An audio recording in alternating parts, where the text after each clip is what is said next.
One thing that I like to do when I come up here to camp is to make multiple meals from, one ingredient. I just hate food waste. And obviously, bringing less stuff with you to camp is always easier. So I don't like to have things that, we don't need or extra stuff. So what I'm going to show you guys a bunch of meals that I've made on this camp trip, and they all have ground beef, sausage, and most of them had some cheese, and some of them had potato, but they all had ground beef, sausage, and pepper and onion. So those four things we can put in a lot of different meals. It makes things a lot easier and it makes for less food waste, right? Simple meals that we can make up at camp, either in one pan or just on the griddle. And those meals are good. They've got everything we need. You get a little bit of vegetable, you've got some protein, and we've got some carbs. With burgers Friday night, I had the beef and sausage with some eggs for Saturday morning, along with potato. We had potato Friday night, we had potato Saturday morning, and then Saturday night we had tacos. Of course, I keep saying we as if Lindsay's here. So I had tacos on Saturday night, and then right now what we're going to do is just make our last breakfast. And breakfast today is the same as it was on Saturday. So we'll do the sausage, the beef, a couple eggs. We'll put some cheese on top. We'll do some potato. And that's it. So super simple. But I wanted to share this with you guys because, camp cooking, it should be simple, but it should also be good and good for you. And the less things you can bring with you to camp, the better. But that doesn't mean that you need to cook like such basic food that it's just not good, right? Camp cooking should still be good food. It should still taste good. And this is one of the ways that I do that. I'm going to get you through all the other meals that I made like really, really quickly. I'm just going to do like a super, super quick edit on this so you guys see how I did this. All right, let's get cooking.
that's it.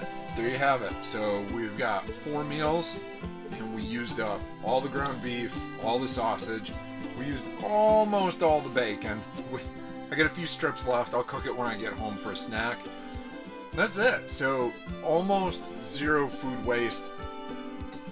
4 meals, 4 really good meals. And that's camp cooking. And that's the way it should be. All right. Thanks for watching.